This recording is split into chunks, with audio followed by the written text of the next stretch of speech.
그래서 오늘 말씀의 주제를 이렇게 정했습니다.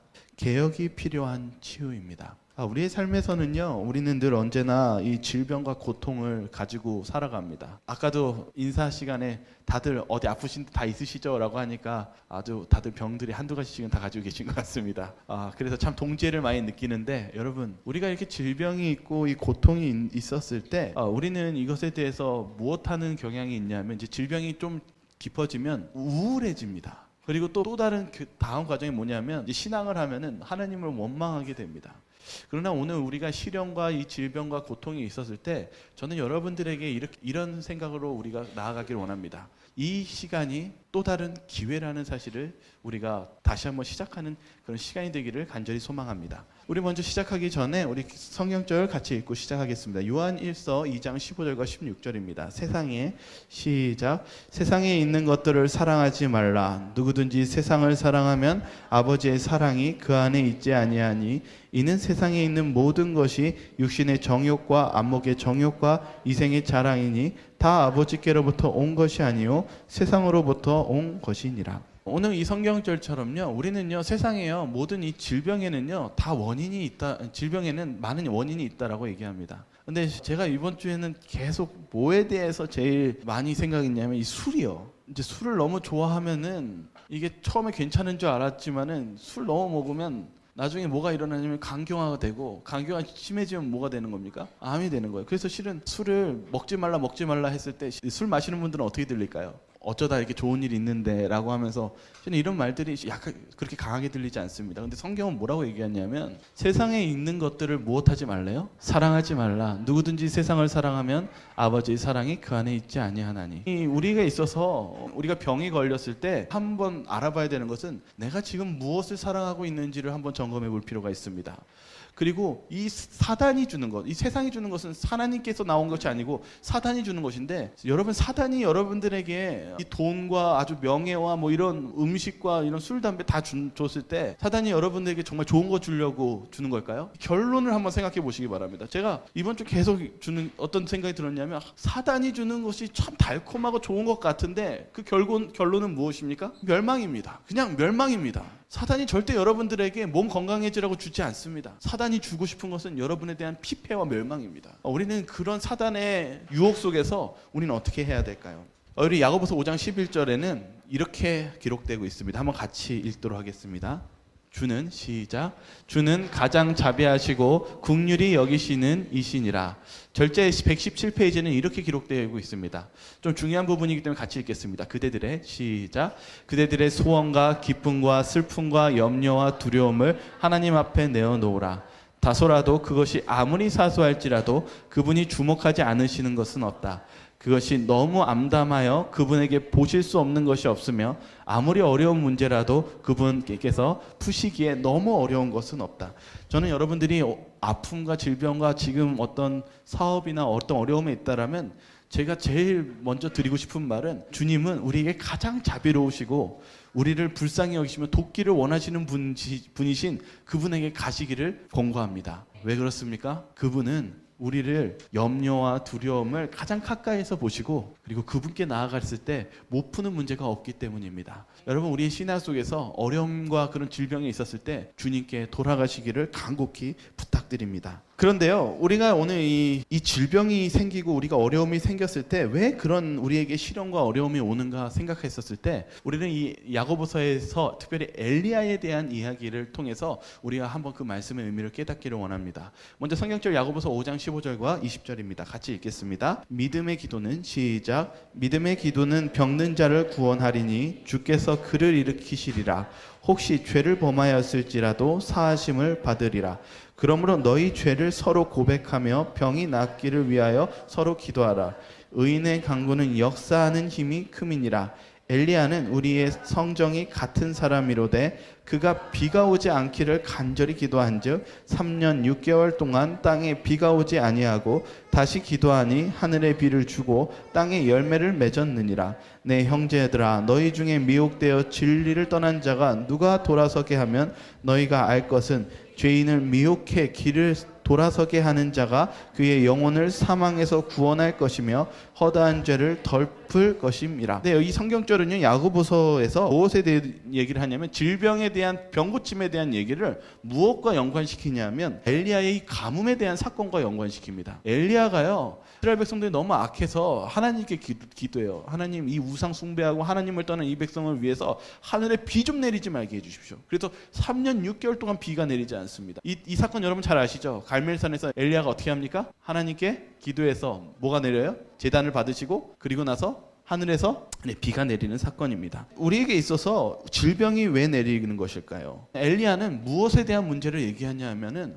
가뭄에 대해서 같이 이것을 연관시키면서 이스라엘 백성들이 무엇 때문에 이 가뭄이 왔어요? 아까도 다시 얘기했지만 뭡니까?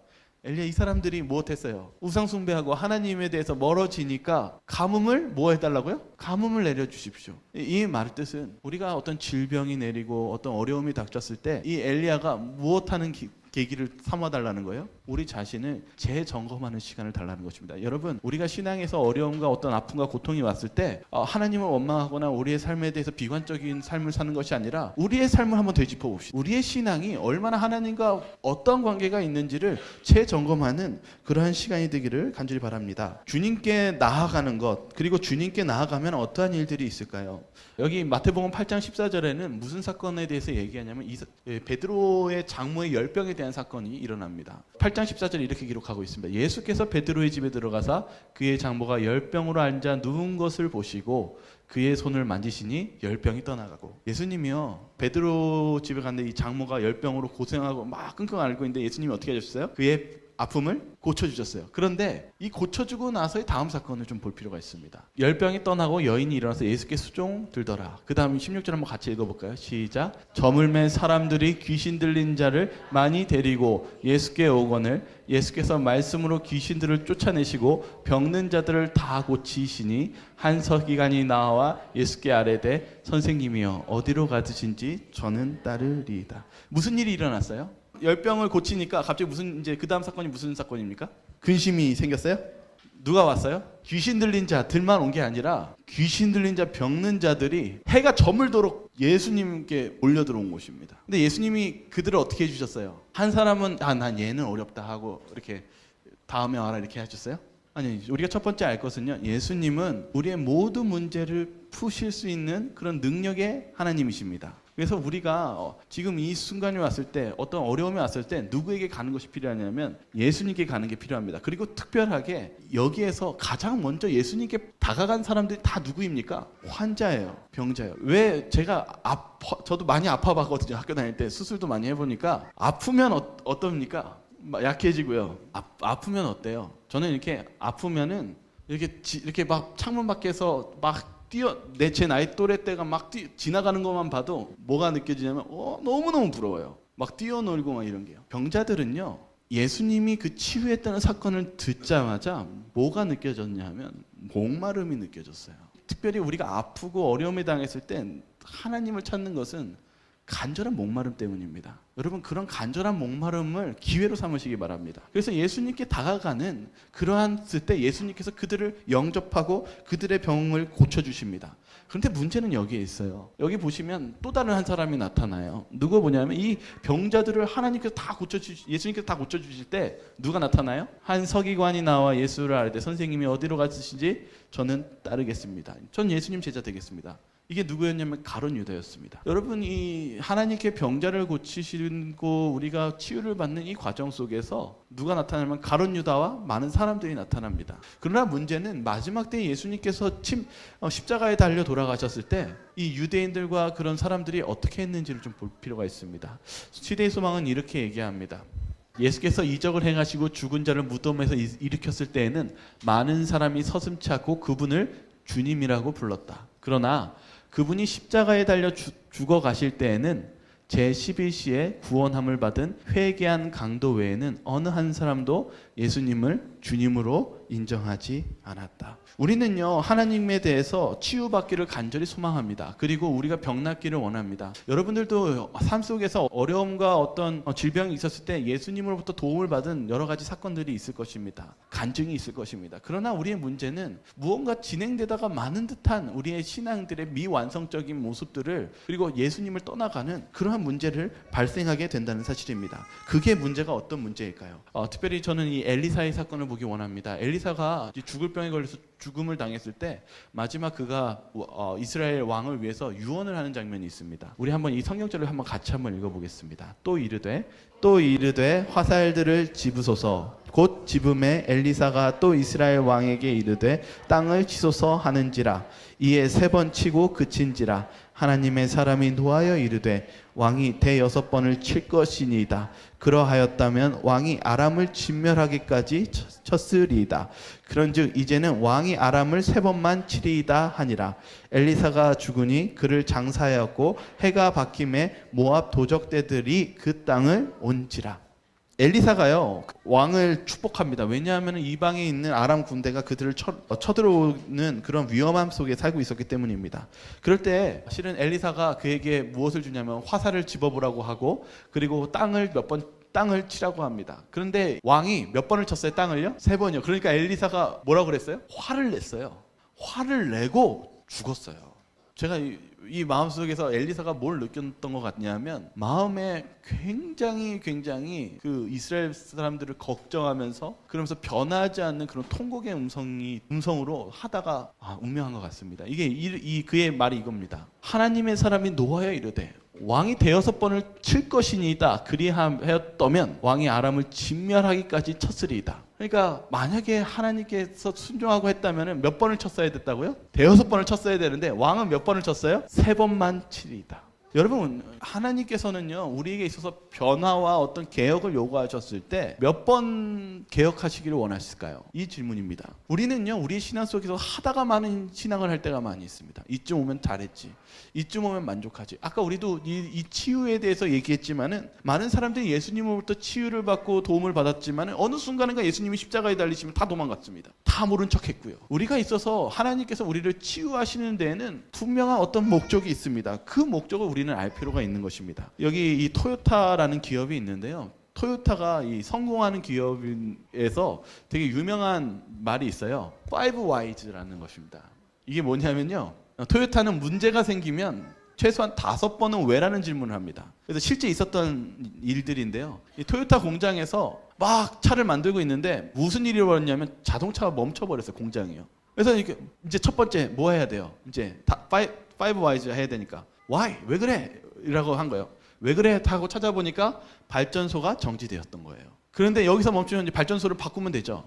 근데 여기서 한 번 더 질문합니다. 왜 발전소가 멈췄지? 그래서 발전소가 멈춘 이유를 보니까 거기 안에 있는 점압하는 그쪽에서 전원이 차단되었다. 이렇게 됐어요. 그러면 이 전원하는 부분만 바꾸면 되겠네 라고 하니까 거기서 한 번 더 해야 되겠죠. 왜 그 전원이 멈췄지? 라고 질문한 거예요. 그래서 전원을 뜯어보니 그 안에 뭐가 있었냐면 베어링이 있었는데, 이 베어링이 작동이 멈췄더라. 거기서 또 한 번 질문합니다. 베어링이 왜 멈췄지? 알고 보니 베어링 안에 기름이 떨어졌더라. 실은 전체를 바꿔야 되는 발전소에서 뭐만 바꾸면 되는 것이었습니까? 베어링도 바꿀 필요가 없었어요. 기름만 바꾸면 공장이 전체가 다시 뭐가 탈 수 있었어요? 움직일 수 있었다는 것입니다. 우리가 오늘 신앙 속에서 제가 이 말을 들으면서 느꼈던 게 있었어요. 병만 고치면 되지. 내 마음, 내 삶 속에서 어떤 문제만 해결되면 되지라고 하면서 예수님께 다가간다면, 실은 예수님께서는 그 목적으로 우리를 치유해 주시고 우리의 이 문제를 해결해 주시려고 오셨을까요? 이 질문을 한번 생각해 볼 필요가 있다는 것입니다. 예수님은 왜 우리에게 병을 치료해 주셨을까요? 예수님은요, 이 병자들을 치료하셨을 때 무슨 말씀하셨냐면, 야, 너 눈 떠졌으니까 잘 가라, 이렇게 말씀하셨어요? 야, 죄 짓지 말아라 하시고, 또 좋은 말씀, 너 내 믿음이 너를 구원했다 하시면서 늘 말씀하셨어요. 여러분, 우리는요, 예수님이 오늘 우리에게 어떤 문제가 발생했을 때 이런 생각을 해야 됩니다. 예수님이 왜 나에게 이런 시련들을 주셨을까? 내가 오늘 어떤 부분들이 변화하기를 주님이 원하실까? 그것이 예수님께서 진정으로 원하시는 여러분에게 주시는 시험이며 과정이라는 사실을 잊지 마시기 바라겠습니다. 그래서 예수님께서는 이 병자를 고치셨을 때 특별히 요한복음 5장 14절에 이렇게 말씀하셨습니다. 더 심한 것이 생기지 않게 다시는 뭐를 하지 말라고요? 죄를 범하지 말라라고 말씀하셨습니다. 특별히 이번에 오늘 이 건강에 대해서 오늘 얘기하면서 특별히 오늘 식생활과 음식물에 대한 고민을 좀 같이 읽기 원합니다. 왜냐하면 우리는 이 병이나 어떤 질병에 어떤 문제가 생겼을 때 하나님을 찾는 것은 좋습니다. 그러나 우리가 어떻게 찾고 어떻게 신앙하는지가 더 중요한 거 아닙니까? 그러한 속에서 우리 같이 한번 읽어보겠습니다. 사람은 같이 읽겠습니다. 사람은 자기의 능력을 사용하지 않으므로 악한 습관과 자제의 부족 또는 도덕적 신앙적 원기의 부족으로 나쁜 길로 빠지게 될 여지가 있다. 그리하여 그의 성향은 아래로 떨어지고 그는 하나님의 율법과 건강법칙에 불순종한다. 식욕이 그를 정복하고 개인적인 기호가 그를 휩쓸어 간다.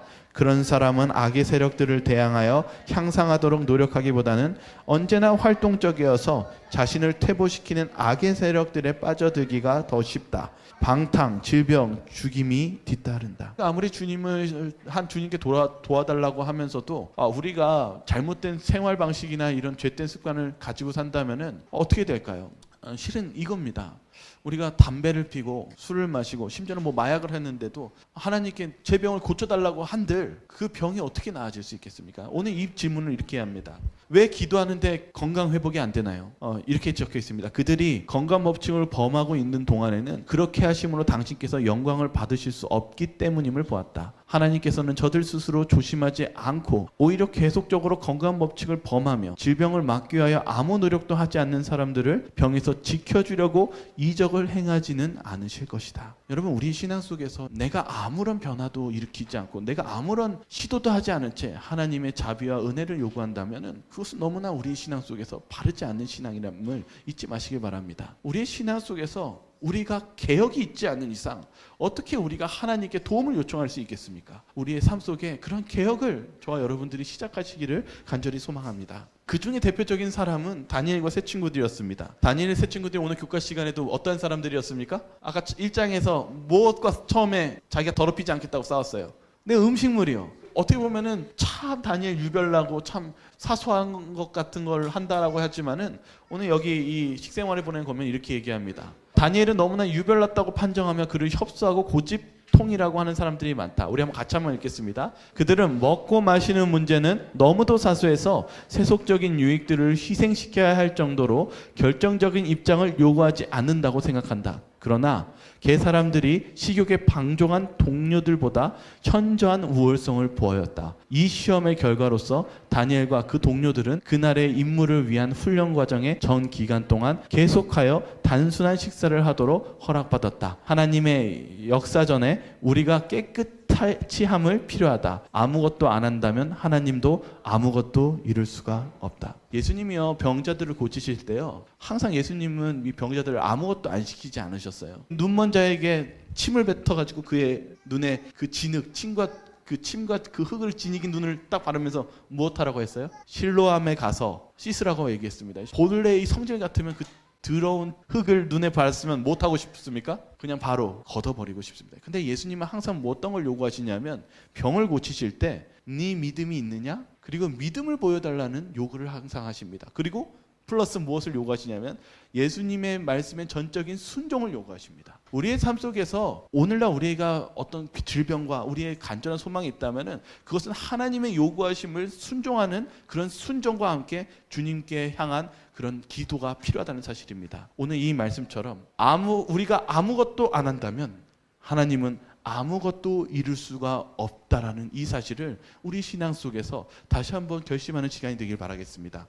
실은 이 개혁하면 생각나는 게 뭐였냐면 이 종교개혁자였던 마틴 루터입니다. 여러분, 마틴 루터가 개혁을 일으킨 사건이 무엇입니까? 그저 성경을 읽었기 때문에 하나님께서 믿음으로 말미암아 이 성경에 기록했다고 하면서 가슴에 벅찬 것으로 끝났으면 종교개혁이 일어났습니까? 아닙니다. 마틴 루터는 그 말씀을 깨닫고 무엇했습니까? 그 대자보를 그 교회 앞에다가 무엇했어요? 못을 박았기 때문에 개혁이 일어난 것입니다. 여러분, 개혁은요 그냥 가만히 있는 것이 개혁이 아니라 우리가 실제 생활 속에서 하나님의 말씀을 살아가는 것이 개혁의 시작입니다. 오늘 우리의 삶 속에서 여러분의 어떤 어려움과 어떤 질병과 그런 고통이 있다면은 오늘 이 시간부터 여러분의 삶에 실제적인 개혁이 일어나시기 바랍니다. 여러분이 간절히 주님의 섭리와 도우심을 원한다면 오늘 이 시간부터 주님의 개혁을 실천하였을 때 주님께서 그 기도를 들으시고 응답하신다는 사실을 저와 여러분들이 같이 나아가시며 살아가시기를 바라겠습니다. 그래서 이 치유의 목적이 있어요. 마가복음 9장 22절과 26절에 어떤 사건이 있냐면 바로 귀신 들린 아들로 이 아버지가 막 고통받는 사건이 있습니다. 근데 이 예수님께서 제자들을 먼저 보냈는데 제자들에게도 예수님께서 뭘 주셨냐면 병을 치유할 수 있는 능력을 주셨어요. 그런데 이 제자들이 이 귀신을 내쫓으려고 아무리 해도 무슨 일이 일어나요? 귀신이 떠나지 않는 거예요. 그러던 중에 예수님께서 이 귀신을 내쫓는 장면이십니다. 여기 마가복음 9장 22절 26절 제가 읽겠습니다. 예수께서 그 더러운 귀신을 꾸짖어 이르시되 말 못하고 못 듣는 귀신아 내가 내게 명하노니 그 아이에게서 나오고 다시 들어가지 말라 하시매. 여기 보시면요 예수님이 이 귀신을 꾸짖고 내쫓으십니다. 그런데 그 다음 장면이 좀 중요합니다. 이 다음 장면에 무슨 일이 일어나냐면 귀신이 무엇했어요? 소리 지르고 아이를 어떻게 했어요? 심히 경련을 일으키게 하시고 나가니. 예수님께서 하실 수 있으면 귀신이 이렇게 이 아이를 괴롭히지 않고 떠나게 하실 수 있을까요? 없을까요? 예수님은 전능하신 하나님입니다. 그런데 무슨 일이 일어나냐면 사단이 이 아이를 어떻게 해요? 마구 괴롭힙니다. 경련이 이렇게 그리고 떠난 겁니다. 이것을 보면서 예수님께서 왜 이렇게 하셨는지에 대해서 이렇게 적혀 있습니다. 같이 한번 읽겠습니다. 생명의 임금과 흑암의 권세가 임금이 다시 전장에서 대면하였다. 눈에 보이지 않는 빛의 천사들과 악한 천사들이 무리가 이 싸움을 보려고 가까이에 몰려오고 있었다. 예수께서는 잠시 동안 악령이 그의 능력을 발휘하도록 허용하셨는데 이것을 보는 자들이 앞으로 있을 구원을 이해할 수 있게 하기 위함이었다. 이 장면이요 사람과 예수님의 싸움이 아니라 무엇을 보여주시게 하기 위해서 전이냐면 실은 예수님이 서 있고 그 아이의 옆에는 누가 있었던 거예요? 네? 지금 뭐라고 얘기합니까? 생명의 임금과 흑암의 권세에 누가 있었어요? 루스벨, 사단이 있었어요. 그래서 실은요, 지금 싸움이 일어난 거예요. 예수님하고 누구하고 싸움이 일어났어요? 사단의 그 마귀의 왕이었던 루스벨과 싸움이 일어난 거예요. 큰 싸움이 일어나면 사람들 어떻게 합니까? 구경하고 오죠. 천사들이 뭐 했댔어요? 빛의 천사가 악한 천사의 무리가 이 싸움을 보려고 가까이 몰렸어요. 모든 천사들이 이것을 구경하기 위해서 다 몰려왔습니다. 그런데 무엇을 허용하셨어요? 예수님이요? 예수께서는 잠시 동안 악령이 그의 능력을 발휘하도록 허용하셨다. 이 아이를 괴롭히도록 예수님이 무엇하셨어요? 허용하셨어요. 왜 그러셨습니까? 이게 중요합니다. 예수님이 이 아이를 왜 치유하시려고 하셨습니까? 라는 질문입니다. 왜 치유하려고 그랬어요? 사람들에게 뭘 보여주는 거예요? 사단이 못하는 걸 보여주시는 거예요. 예수님이 허락하신 거예요.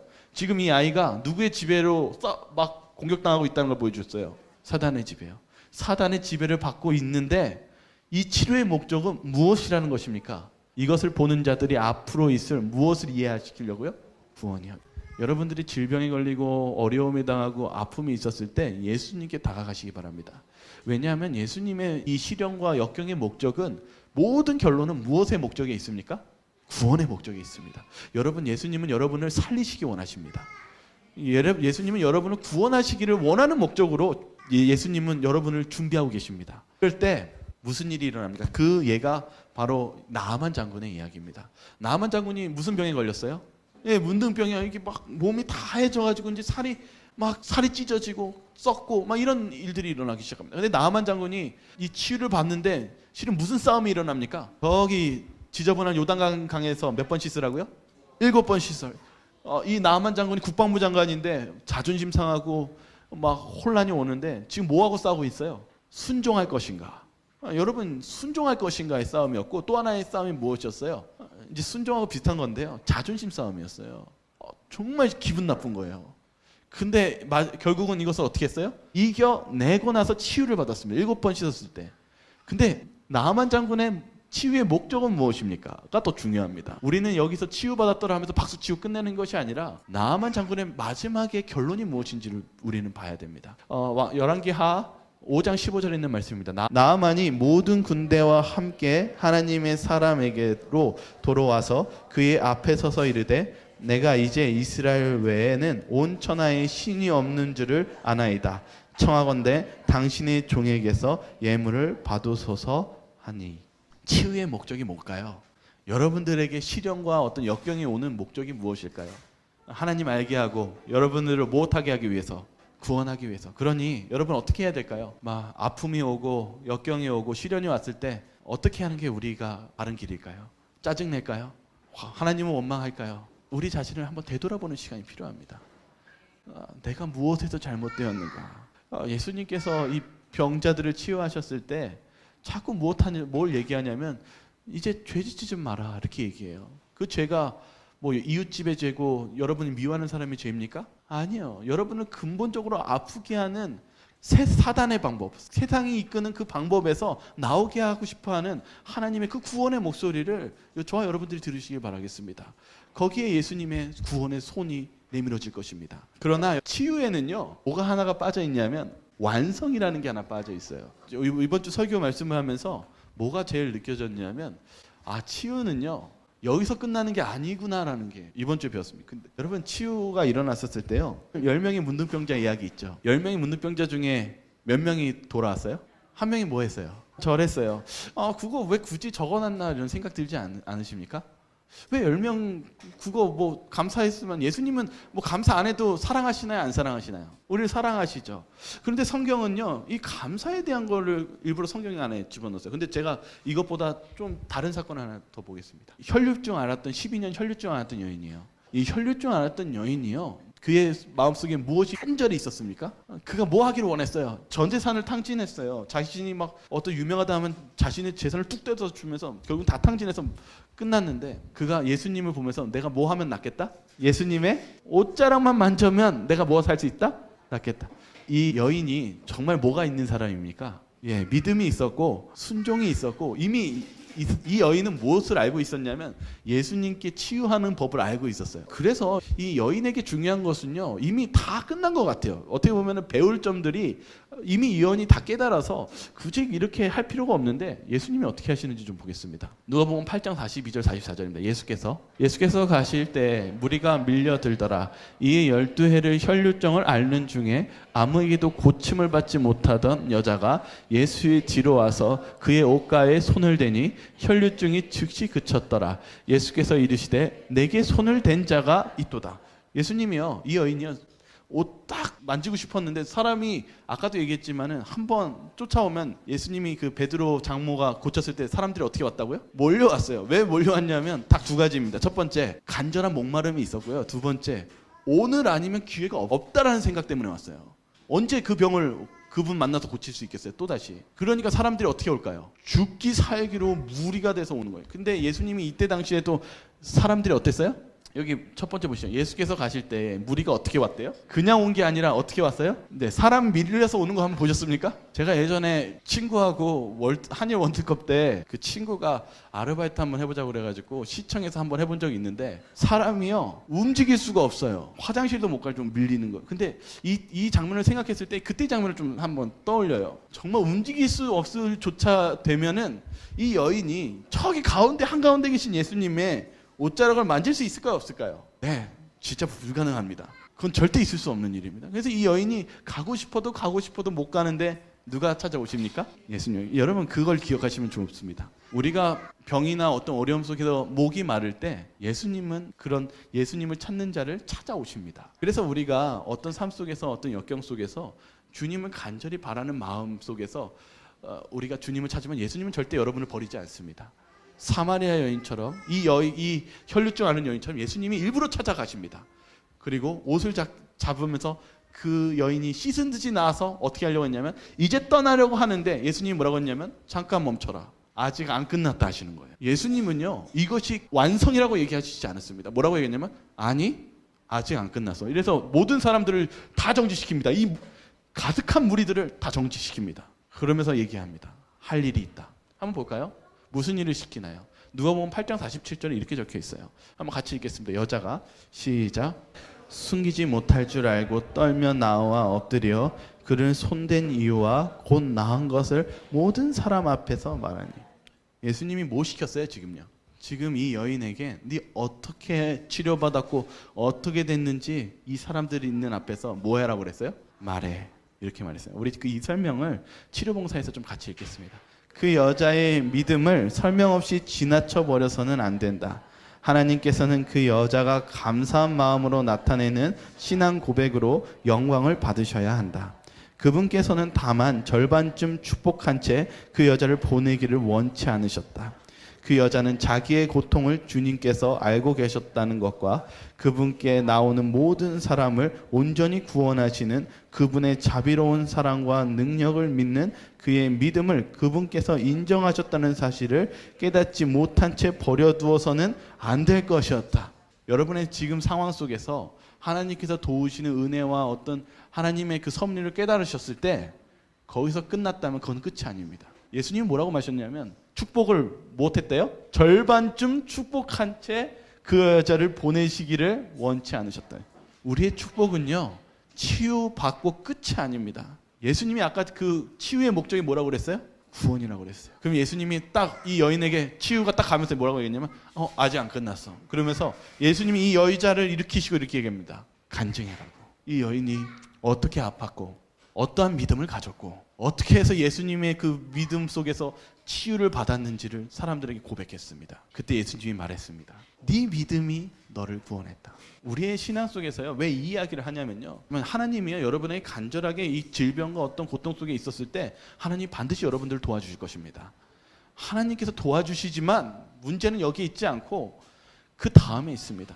여러분들은 우리가 아까 신앙 속에서 우리 교과 시간에서도 얘기했지만은 좀만 잘못하면은 우리가 자꾸 못하는 경향이 있냐면, 첫 번째, 내가 한 것 같은 우쭐한 생각이 들고, 두 번째, 영적인 교만에 빠질 때가 있습니다. 여러분, 우리의 신앙 속에서요, 우리가 잊지 말아야 되는 것은 우리가 하나님께 치유를 받았을 때 우리가 그 감동과 은혜를 다른 사람에게 고백하는 것입니다. 우리의 그 하나님의 섭리를 잊지 않고 주님 앞에 그 은혜를 감사함으로 표현하는 것입니다. 우리의 그것이 바로 치료의 완성입니다. 치료는 결국은 하나님께서 나를 구원하셨고 그 구원이 다른 사람에게도 임할 수 있다는 것을 저와 여러분들이 전하는 것입니다. 오늘 우리의 삶 속에 분명히 질병과 어려움이 오늘도 닥쳐 있을 거라 생각합니다. 오늘 저는 여러분들에게 이 한 가지 사실을 먼저 권합니다. 여러분, 개혁하십시오. 하나님께서 이 성경 말씀 속에 반드시 건강 기별과 개혁해야 되는 것을 분명히 적어 놓으셨습니다. 우리가 그 개혁을 아무것도 하지 않는다면 하나님께서는 그 기도를 들으실 수도 없고 역사하실 수도 없습니다.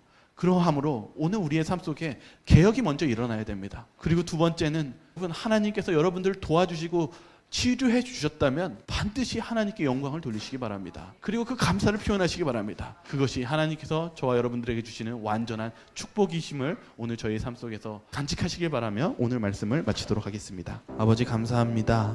저희의 늘 언제나 구원자 되시고 저희를 위하여 십자가에 달려주신 그 주님의 은혜를 저희가 어떻게 갚을 수 있겠습니까?